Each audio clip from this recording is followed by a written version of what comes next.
যেদিন রুটি সবজি বানাতে ইচ্ছা করবে না সেদিন বানিয়ে নিতে পারেন এই রেসিপিটা।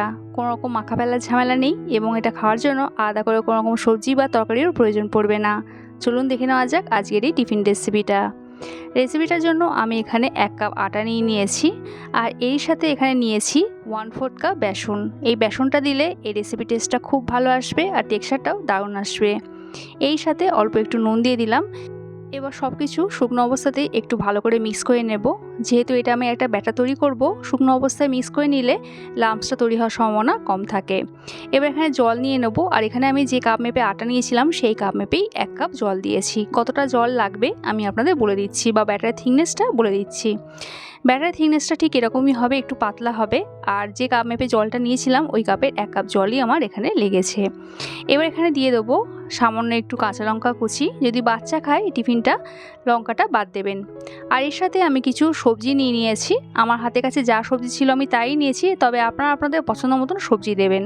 আমি এখানে একটু পেঁয়াজ কুচি, একটু ক্যাপসিকাম কুচি, একটু গাজর আর একটু টমেটো কুচি দিয়েছি। এই সাথে একটু আদা নিয়েছি। আদাটা এখানে কিন্তু পুরোটা দেবো না, এই যতটা আদা নিয়েছিলাম তার অর্ধেক আদাটা এখানে আমি গ্রেট করে দিয়েছি। আদা কিমাও চাইলে এখানে ব্যবহার করতে পারেন। এবার এখানে দিয়ে দিলাম অল্প একটু ম্যাগি মশলা, এখানে চাট মশলাও ব্যবহার করতে পারেন। সামান্য একটু হলুদ গুঁড়ো দিয়ে দিলাম আর এখানে দিচ্ছি 1/2 চামচ মতন গোটা জিরে। সবশেষে একটু চিলি ফ্লেক্স দিয়ে দিলাম। এতে টিফিনটা একটু ঝাল ঝাল লাগবে, খেতেও ভালো লাগবে। তবে আবারও বলছি, যদি বাচ্চারা টিফিনটা খায় চিলি ফ্লেক্স বা কাঁচা লঙ্কা কোনোটাই দেবেন না। সব কিছু এরকম একটা হ্যান্ড উইক্স দিয়ে খুব ভালো করে মিক্স করে নিলাম। এবার এখানে নিয়েছি একটা এরকম মিডিয়াম সাইজের সেদ্ধ আলু। শুধু আলু আর আটা দিয়েও কিন্তু এই টিফিনটা তৈরি করতে পারেন, তবে সবজি দিলে টিফিনটা একটু বেশি স্বাস্থ্যকর হবে।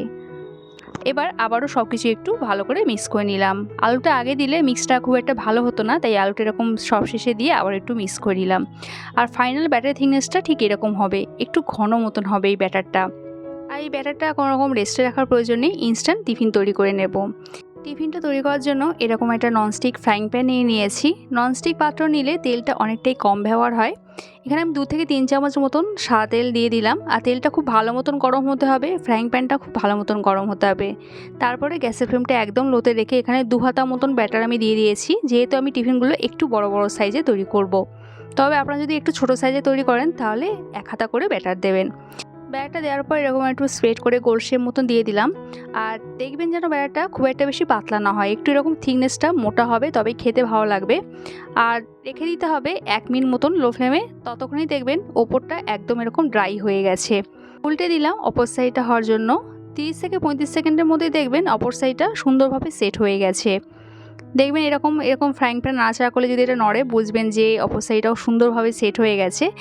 দুদিকটা সেট হয়ে যাওয়ার পর এইবার একটু হালকা হাতে এই ধারগুলো এইভাবে একটু প্রেস করে করে দিতে হবে, যাতে কোনো অংশে কাঁচা ভাবটা না থাকে আর সুন্দরভাবে ভাজা হয়ে যায়।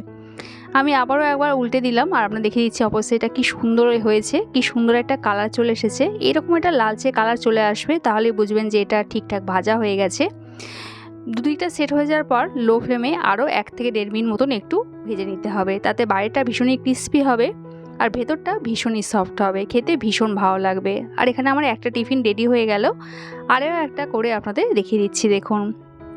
তো এটুকু খেয়াল রাখবেন, ব্যাটারটা যখন দেবেন গ্যাসের ফ্লেমটা একদম লোতে রাখবেন আর লো ফ্লেমেই কিন্তু এই টিফিনটা রেডি করতে হবে।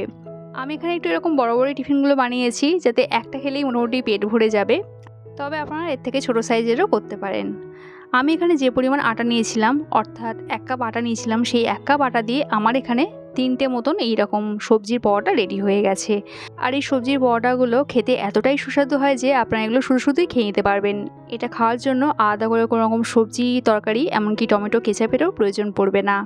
ব্রেকফাস্ট, লাঞ্চ, ডিনার যে কোনো সময় কিন্তু খেতে পারেন, কোনো রকম অসুবিধা হবে না। এবার একটাই সবজির পরোটা আপনাদের একটু কেটে দেখিয়ে দিচ্ছি, দেখুন ভেতরটা কতটা সুন্দর হয়েছে।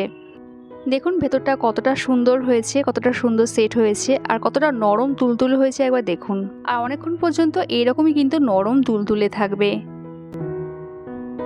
আমার আজকের এই হেলদি টেস্টি টিফিন রেসিপিটা যদি ভালো লাগে একটা লাইক কমেন্ট করুন। দেখা হচ্ছে আবার এক নতুন রেসিপির সাথে। সবাই সুস্থ থাকবেন, ভালো থাকবেন।